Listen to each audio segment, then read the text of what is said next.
Hey guys, it's Jaysen from Overhype Studios, and today I'm coming to you with a new Let's Play series where we thought after the big Goblin update it's about time to give you another Let's Play series that is done by ourselves and to give you the view of the developers and yeah, just show you the game and mainly to entertain you.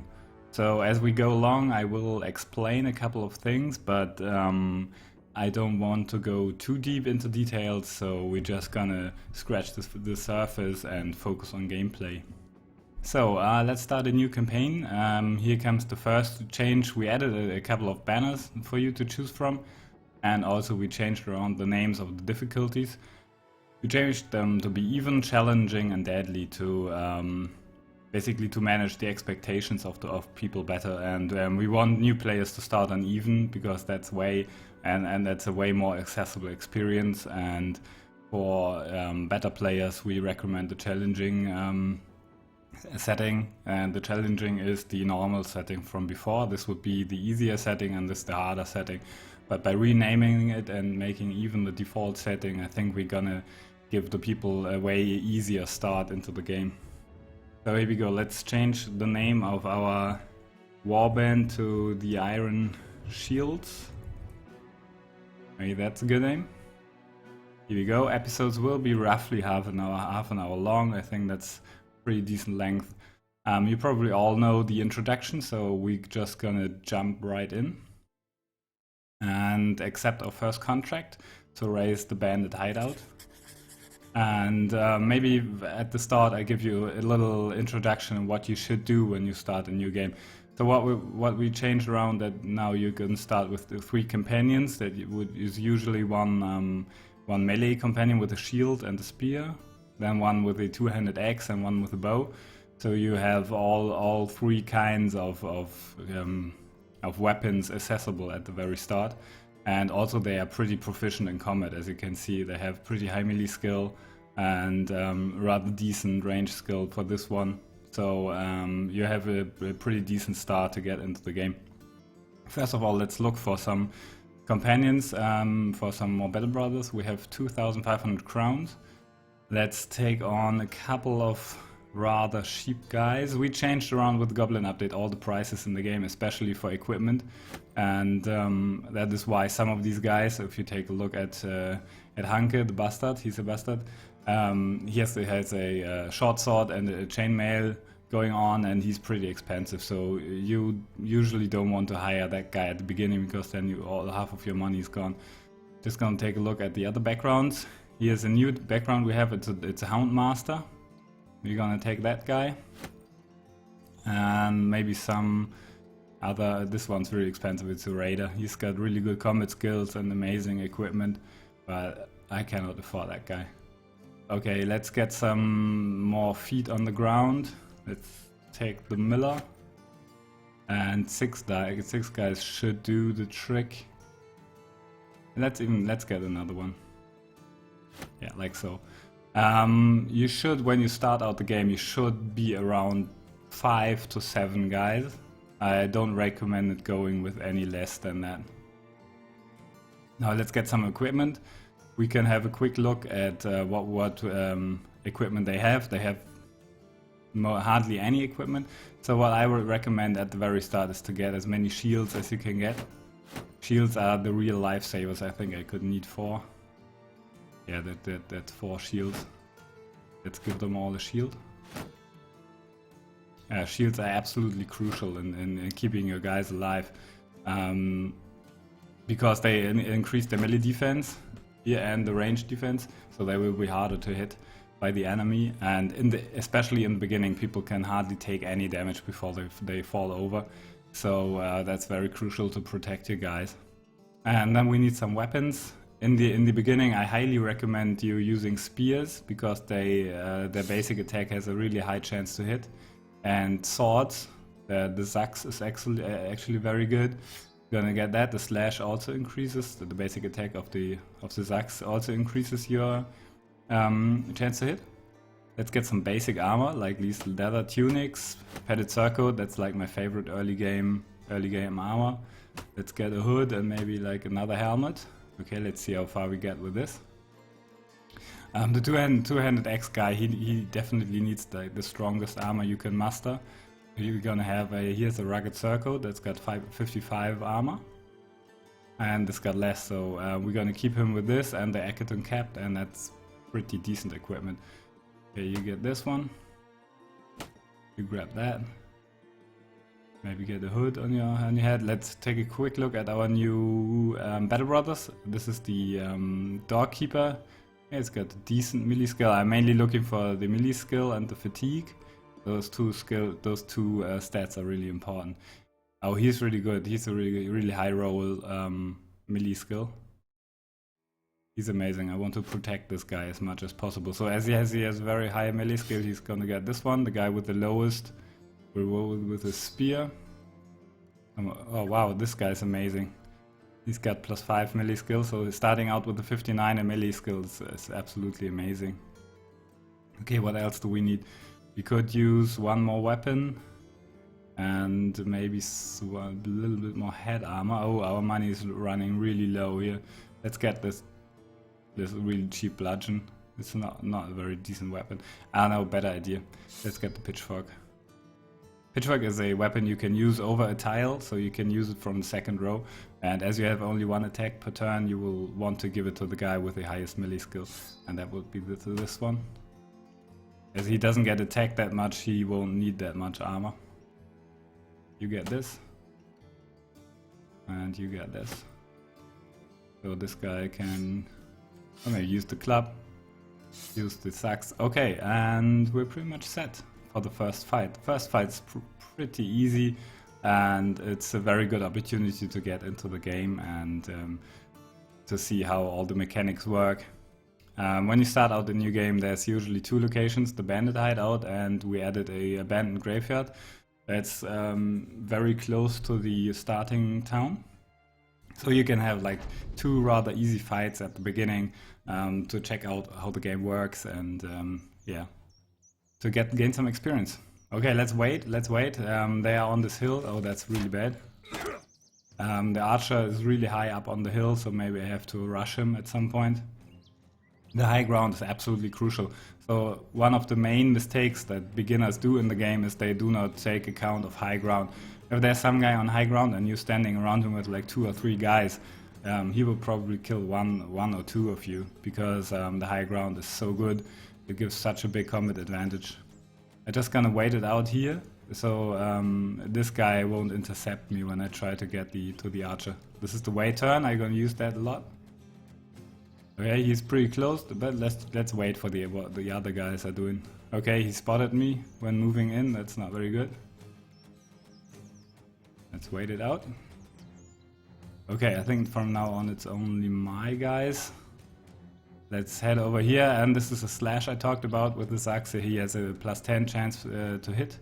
So it's 57. I mean, it's really low, so half of your attacks will usually miss this guy. I should send some more guys up here. Maybe the guy with the spear, he has a pretty decent chance to hit. He already got shot by the arrow. I'm gonna wait a little. Because I don't want to shoot into the melee, and now it's too late. This guy's protected by the bush. That's not very convenient for me. I think I'm gonna move over here. So I can shoot directly at this guy at very, very close range. And miss, obviously. This guy's got a cleaver, he's got pretty decent damage, but I think I'm gonna risk attacking him. Got a hit to the body. Head over here, try to stun this guy. I hit him, but unfortunately didn't stun. With the pike, oh, it's a pitchfork. I'm gonna move up here. So next turn I can attack. And with this guy, I also gonna move down here. I want to hide him behind the archer, behind the guys with the shields, so he doesn't get sniped by the archer. Oh, he's moving in here. Oh, another hit. Pretty lucky shots. Okay, now you want to make use of the overwhelm mechanic, because the two-handed guy has only one attack a turn. And if someone else attacked the same target before, he gets an overwhelm bonus that increases his chance to hit. So I'm gonna attack this guy, and even if I miss, it increases the chance of the next attack hitting. I'm gonna do the same for this one. You can see he's overwhelmed because he has been attacked by this guy before. Wow, and his head flying off, that's nasty. Okay, I'm gonna try and rush around over here to threaten that archer. I want that guy gone. That was a pretty bad hit. He's got the bleeding damage now. Not very good. Just gonna fire 2 quick arrows up here and try to... This is the pike. He's got with a standard attack a impale. It's not a pike, it's a pitchfork. I keep calling it the pike.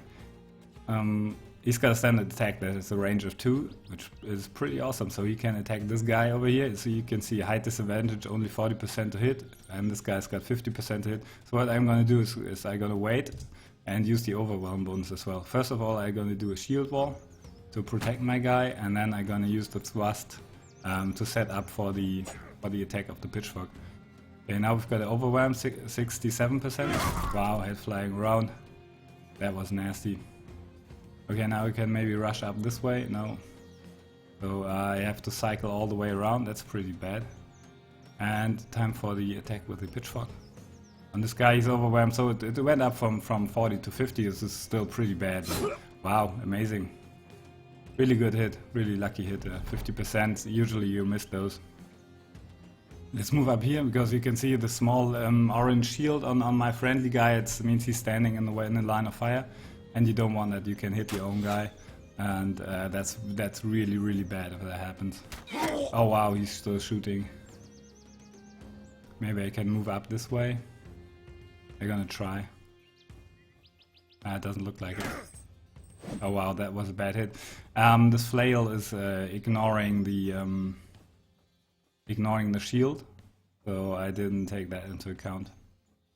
Okay guys, just rush up over here. I really have to hurry now. I'm gonna move here. Now time for another pike attack. Just gonna wait for the overwhelm. There you go. I have to get rid of this guy as soon as possible. And the pike. That was pretty bad.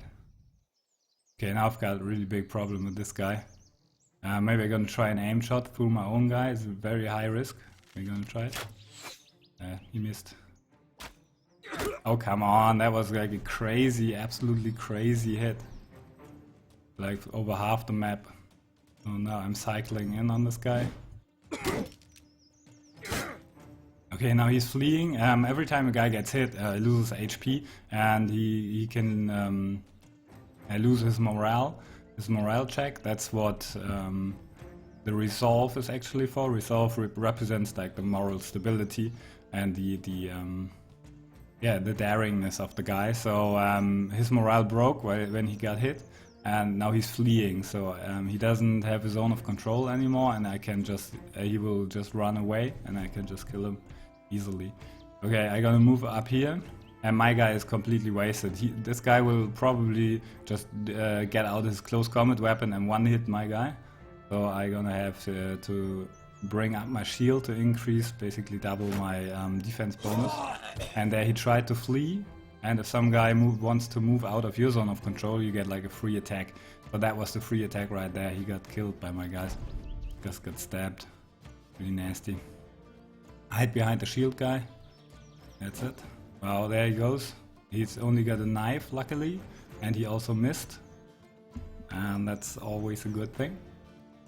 No shooting here. And the turn for you.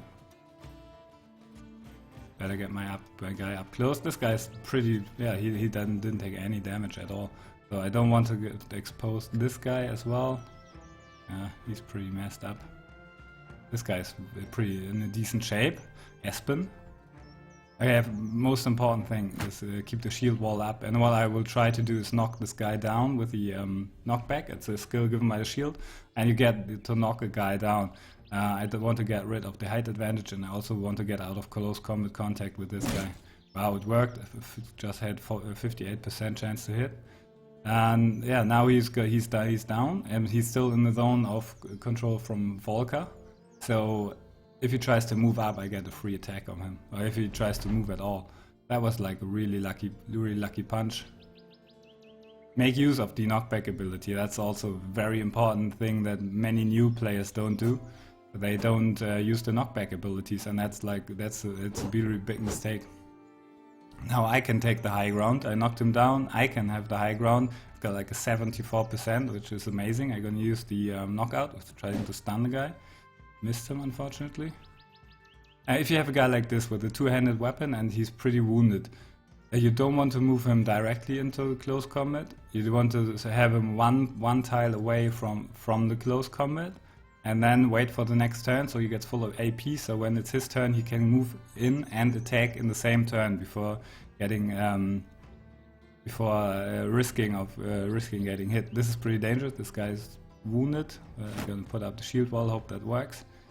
I'm gonna do the same with this guy. Moving over here. Next turn, I'm gonna move here and then attack. I don't want any attack on that. Moving up over here. Well done. I don't want to shoot into the melee. That's not a very good idea.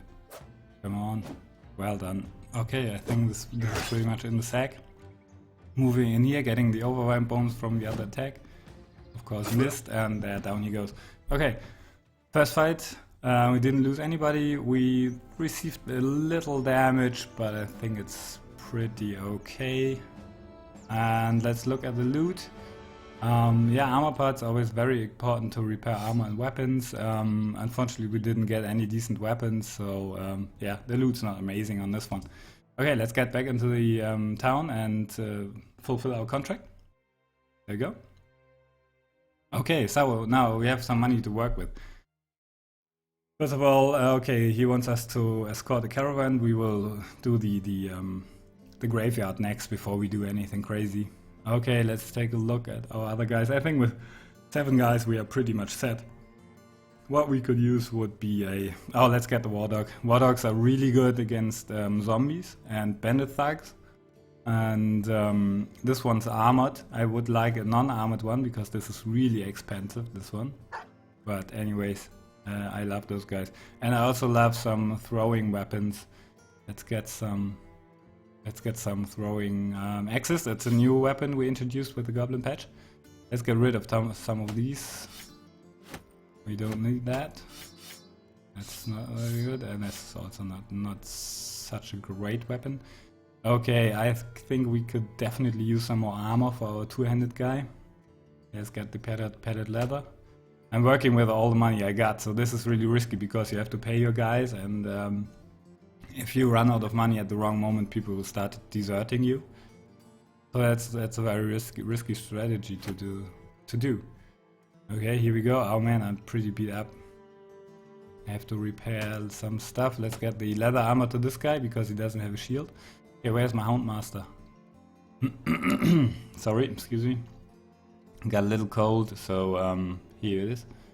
Let's get the Houndmaster. When he sends out the dog will start in confident morale, giving it like a pretty decent bonus to its attack and to morale.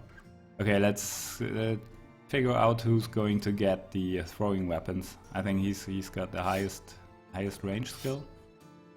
It's just 3 axes, but they can be thrown over short distances, and they are really amazing. They do pretty decent amount of damage and are overall very helpful to soften up the enemy before actually the actual fight. Okay, let's get you something else. Maybe this guy should... I mean, this is pretty beat up. I gonna wait it out a little bit and repair. Okay, so what we're gonna do now is we're gonna just walk around a little bit. Just let some time pass. So up here you can see we need 8 tools and supplies to repair our armor and weapons. Weapons get degraded as well by use. So patrolling the ways. Okay. So, and we need 9 medical supplies to heal our guys. This takes a lot of time, so I won't get the guys healed before the evening. But I'm pretty surely get all the armor repaired, and that's even more important. So with the zombies, you have to have weapons that do a lot of damage. Spears are not really good against them. I have one over here, and I will manage those guys. Okay, let's do this. Okay, these are some Wiedergängers. These are basically the living dead getting up again. And you can see some of them have decent armor. This guy, for example, has like a cattle head. So if I'm really lucky, I can get that. But we will see about that. Some of them don't have any weapons. Those are pretty, not very harmful. But I can already see one guy that I'm pretty scared of. That is this guy. He's got a headshot that does a pretty decent amount of damage. And also the guys with the pikes, those should be your first priority when fighting the Wiedergängers. These guys do a lot of damage in the early game. So we're gonna fire off at one hit with 30%. That was pretty decent.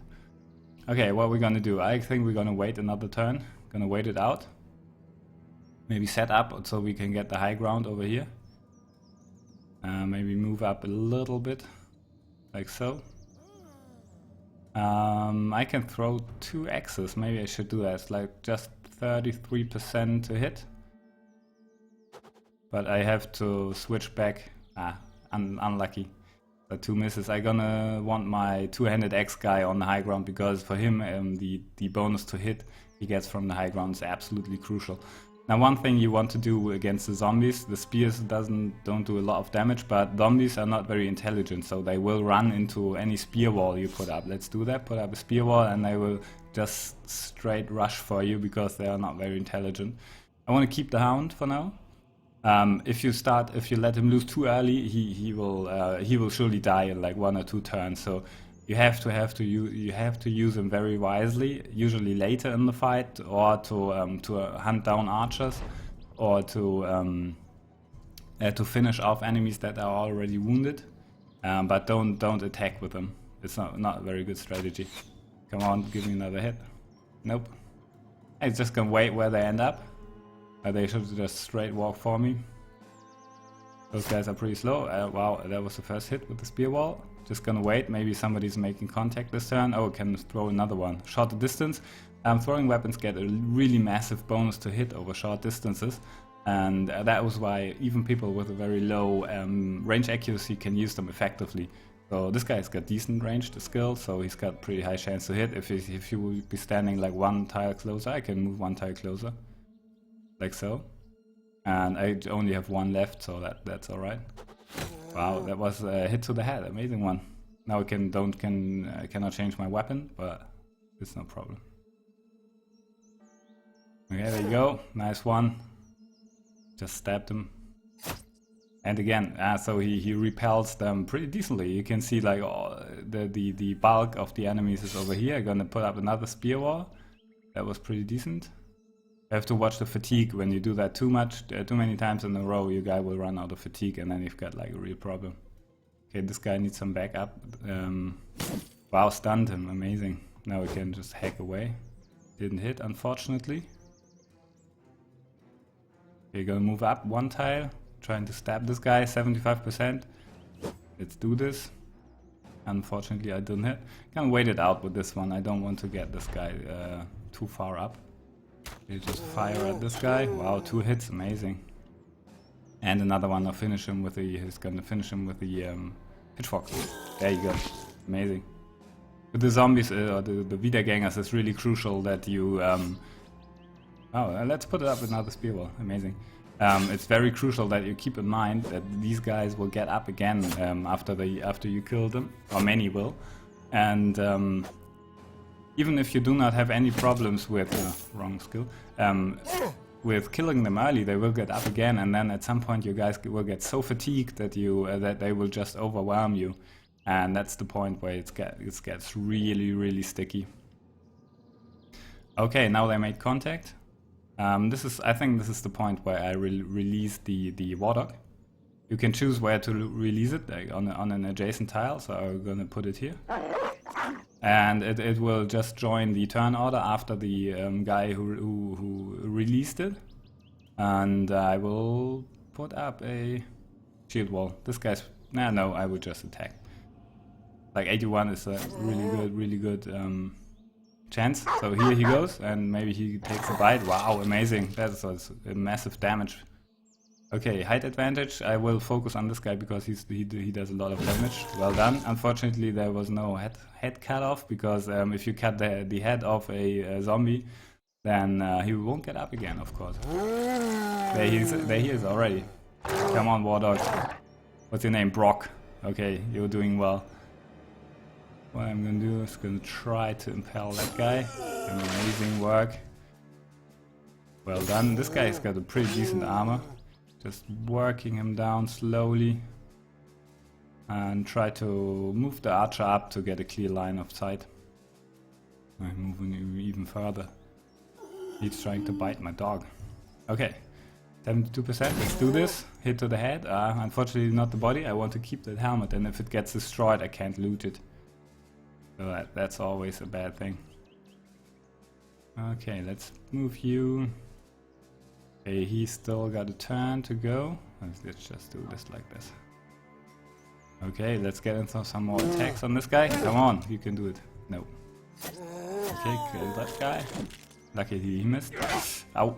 A hatchet is a pretty decent weapon. Some of these come with a hand axe, that's like a bigger axe, and they, in the early game, if your guy that has only like a head scarf like this, he can get one shot with a hand axe. So if you encounter a Wiedergänger with a hand axe, then you have to be really careful. And there he gets up again. Oh, come on. Get him down. Okay, another try. And another hit to the head. Now the helmet is probably destroyed. Well done, this guy won't get up again. Just cut his head straight up. Wow, he's almost done for. Maybe I can snipe that guy. Well done, amazing shot. Get that guy, and we made it. Well done, guys, well done. Okay, so we've got our first level up. Gotthard the dog keeper. And he did a really good job. You saw that his dog was basically adding to my attacks and giving an overwhelm bonus as well. So if the dog gets attacked by enemies, however, he will die very quickly. So, and that's like 500 crowns lost, and that's really bad for you. So be very careful when using the dogs. They can be like an amazing asset, but if you use them wrong, you will just waste a lot of money. Okay, we're back in town. And let's quickly browse through our stuff. I love to give the archers a bludgeon, so then they have the knockout skill. So if anybody gets close, they can get out the bludgeon, and then if they're really lucky, they can knock him out. So stun him and then get out of the close combat again. Let me give you an axe, and I think everybody else is pretty well equipped. There you go. And we can use our first level up.